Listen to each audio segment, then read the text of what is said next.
So first you should install Atom, and then after you install Atom, you will be able to use Atom Package Manager to install like some packages you need for the Juno. And also we will see after, so I would expect you to install Atom by yourself. I'm not showing that. There can be different ways, because for Windows and for Mac and for Linux it's different. So I encourage you to search for by yourself and install Atom. After you install Atom, you will have APM, and you should be installing Ink and the Julia client. So if it's already installed, you should uninstall that with APM and then install that again, and you should always use the latest version of Atom.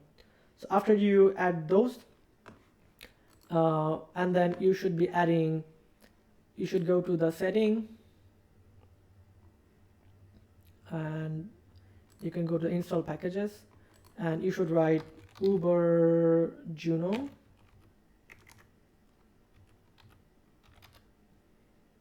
It was there just a few moments ago.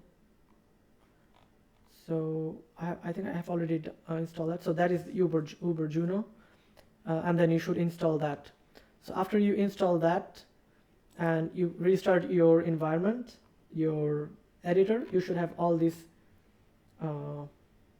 icons available, and you should have Juno here.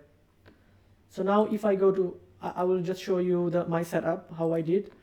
So if you go to Juno and setting, so you should put your Julia file, the location of your Julia binary here, and actually that one is exactly what we added in the path, because Juno works separately than adding from path. Before it was loading directly from the path, but I have noticed after updating I was getting error and it wasn't able to find that, so I have manually set that is my Julia.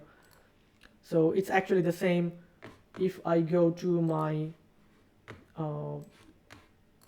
Julia and then bin and then that file. So I'm just pointing the Juno to that location, which is that.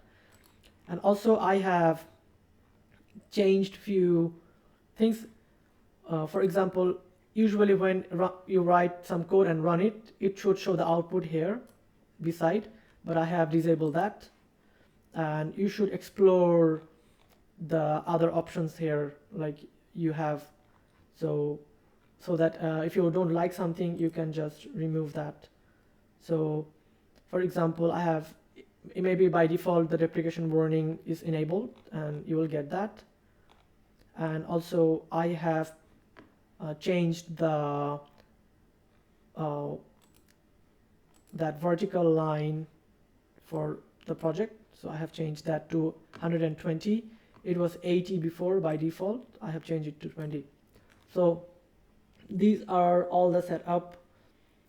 I like that way, so if you want to do that, you can do that the same way, or you can use as it is. And from the next video, I will start with some basic of Julia. Thanks for watching.